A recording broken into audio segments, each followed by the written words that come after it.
Nos hemos congregado en esta capilla a puertas cerradas para celebrar juntos la Eucaristía que corresponde al quinto domingo en el tiempo de Pascua, acercándonos a dos grandes fiestas. Por un lado, la fiesta de la Ascensión del Señor a los cielos, que se va a producir 40 días después de la resurrección. Y por otro lado, la gran fiesta de Pentecostés, que se va a producir 10 días después de la Ascensión, o sea, 50 días después de la resurrección. Y hoy también, en el segundo domingo del mes de mayo, celebramos el Día de las Madres. Entonces las felicitamos a todas y a todas les deseamos no solamente un día feliz en las circunstancias que nos ha tocado vivir, claro está, pero aún en la distancia podemos abrazarnos y amarnos y experimentar que somos familia, que estamos unidos por el amor que le creemos a la palabra viva de Dios, que venceremos esta situación y cuando salgamos al otro lado seremos mejores personas, mejores familias y educando mejor a nuestros hijos en el plan de salvación de Dios. Por las que ya murieron, hemos deseado que el Señor las haya acogido en su seno, les haya dado el premio de esa morada con duración de vida eterna que Él nos prometió.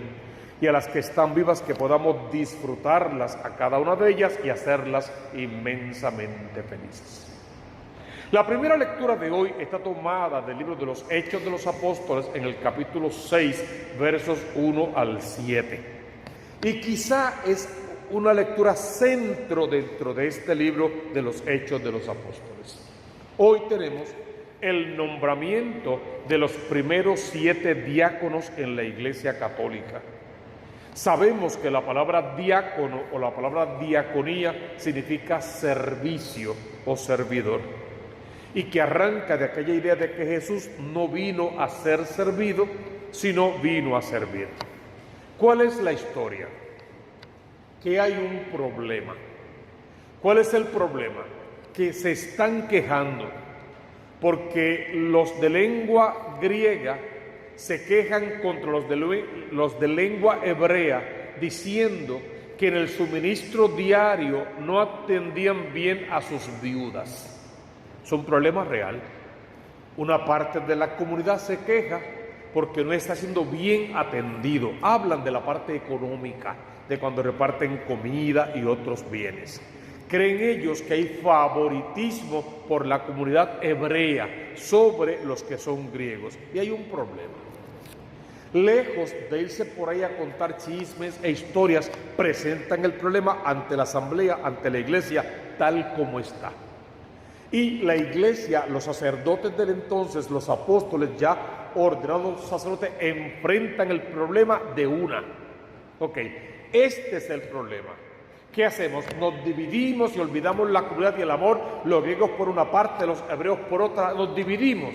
No, porque el Espíritu Santo de Dios, que es el que funda la iglesia, es de unidad y de disciplina ante ninguna otra cosa. No puede soplar ni crear ningún tipo de división en la iglesia. Siempre tiene que partir de la unidad.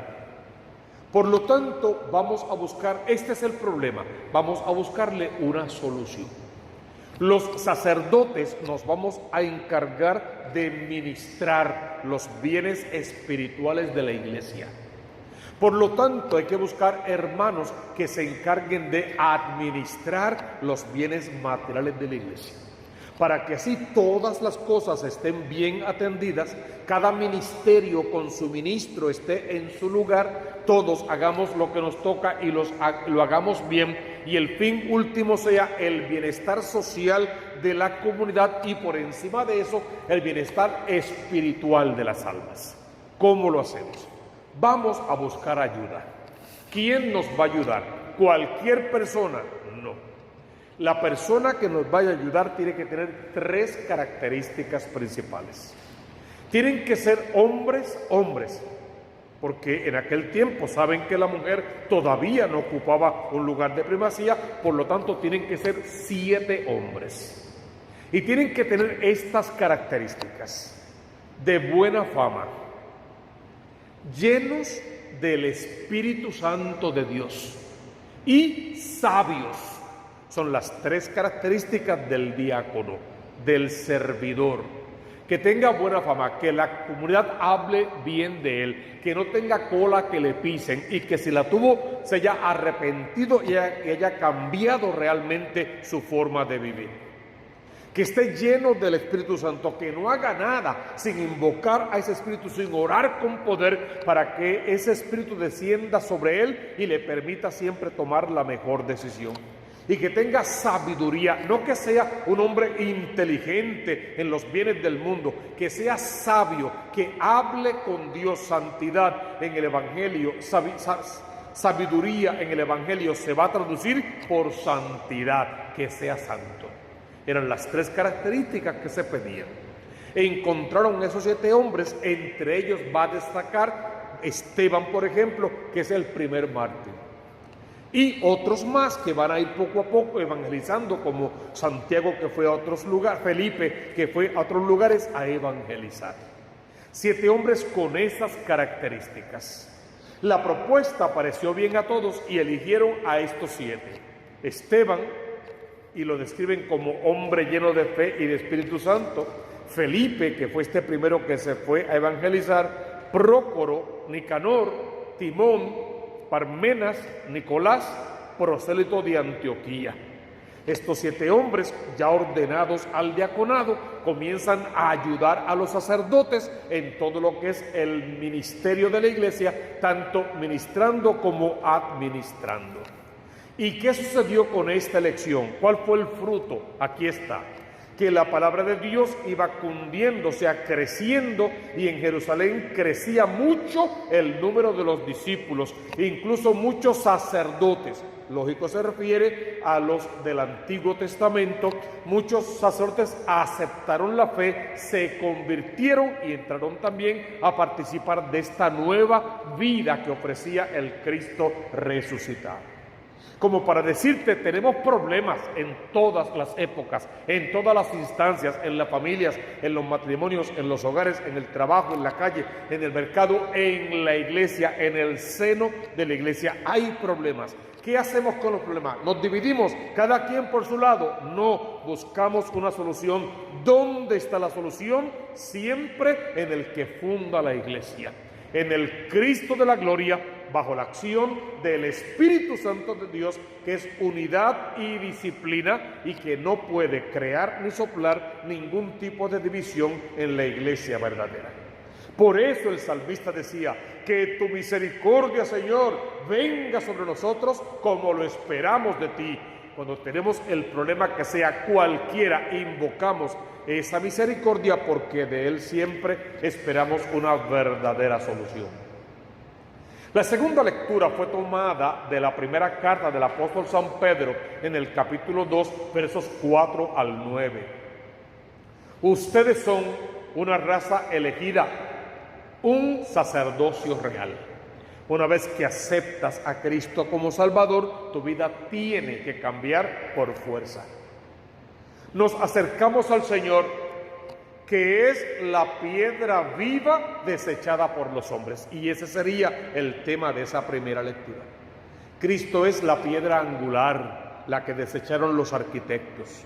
Y ahora se le va a llamar la piedra viva para decirte a ti: tú tienes que participar de la iglesia como piedra viva, como otro Cristo, con la misma misión que tuvo Cristo, salvar almas, y el mismo parámetro, hasta dar la vida si eso fuera necesario. Ustedes, dice la palabra, también como piedras vivas entran en la construcción del templo del Espíritu, formando un sacerdocio sagrado para ofrecer sacrificios espirituales que Dios acepta por Jesucristo.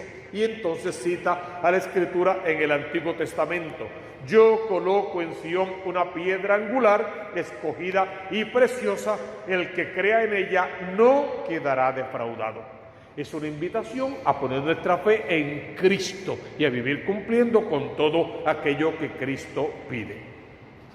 El Evangelio que hemos visto, ya lo vimos en la semana, por lo menos en su primera parte, ahora podemos verlo completo. Tomado según San Juan en el capítulo 14, versos 1 al 12. Primera petición que Cristo te hace a ti hoy en este Evangelio: no seas cobarde. Que tu corazón no sea cobarde, que no tengas miedo, que no tiemble tu corazón. Tú dices que crees en Dios, en el Dios de Israel, en el Dios que Moisés nos predicó. ¿Tú crees en el verdadero Dios? No puedes decir que no, que crees en ese Dios, sino crees en aquel a quien ese Dios envió, o sea, en el Cristo de la gloria. ¿Crees en Dios? Tienes que creer también en Cristo.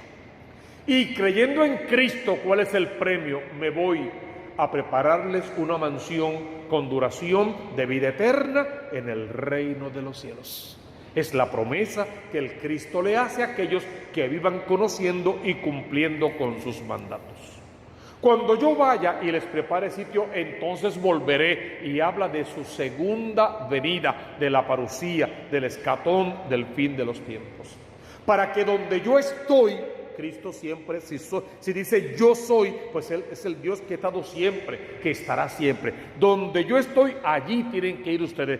¿Dónde está Cristo? Sentado a la derecha de su Padre. Allí tenemos que ir tú y yo también a participar de esa promesa de vida eterna. Entonces uno de sus discípulos le dice: Señor, no sabemos a dónde vas. ¿Cómo podemos saber el camino? Quien dice eso es Tomás. ¿Se acuerdan? Aquel discípulo que de momento como que titubeó: hasta que yo no vea, yo no creo. Este es el que dice eso. Yo no sé a dónde vas. ¿Cómo puedo saber el camino? Y es como si Jesús le dijera: Tomás, claro que sabes a dónde vas. Claro que sabes el camino. Claro que sabes quién soy yo. ¿Y cómo se describe Jesús hoy a sí mismo? Yo soy el camino, la verdad y la vida. El que cree en mí tendrá la vida eterna. Por lo tanto, nadie va al Padre si no es por mí. Si me conoces a mí, conoces también a mi Padre. Ahora ya lo conoces, ya lo has visto. Jesús se está presentando como el Mesías verdadero. Antes, en la lectura de la semana, ya nos había dicho: el que me ha visto a mí, ha visto al Padre. Y también nos dijo: el Padre y yo somos uno. Y ahora dice: yo estoy aquí, lo estás viendo. Si me estás viendo a mí, estás viendo al Padre, sin dejar duda alguna de que el Mesías, el Cristo de la gloria, es el Dios de Israel en la segunda persona del misterio de la Santísima Trinidad. Como está hablando en jerigonza, no es fácil de entender lo que él dice en aquella época. Otro de los discípulos, Felipe, viene y pregunta: Señor, muéstranos al Padre y eso nos basta. Aunque le está diciendo que Él es todavía, Felipe sigue con la duda. Muéstranos al Padre, eso nos basta. Ay, Felipe, imagino a Jesús sacando extra paciencia. Ay, Felipe, hace tanto tiempo, 3 años mínimo, que yo estoy con ustedes si hablamos del tiempo cronológico, y toda la existencia del mundo si hablamos de la eternidad. Hace tanto tiempo que estoy contigo y tú dices que no me conoces. Y vuelve a repetir lo que ya había dicho: quien me ha visto a mí, ha visto al Padre. ¿Cómo dices tú? Muéstranos al Padre. ¿No crees que yo estoy en el Padre y el Padre está en mí? ¿Tú no crees de verdad en mi palabra? Eso es lo que está reclamando en fin de cuentas. Lo que yo te digo no lo hago por cuenta propia. Yo soy el enviado del Padre y vengo a decirles todo lo que tienen que hacer para que puedan salvar sus almas. El Padre que permanece en mí, porque somos uno. El Padre y yo somos uno. Él mismo hace su obra, y la mayor obra del Padre es el envío del Espíritu Santo, del Hijo de Dios, quien luego envía al Espíritu Santo para el nacimiento y el fortalecimiento de la iglesia verdadera. Yo estoy en el Padre y el Padre está en mí. Si no me crees a mí, créele a mis obras, es lo que Jesús quiere decir. ¿Y cómo termina? Se lo aseguro. Y esta es la parte más hermosa del texto. Mira qué bonito dice: para ti.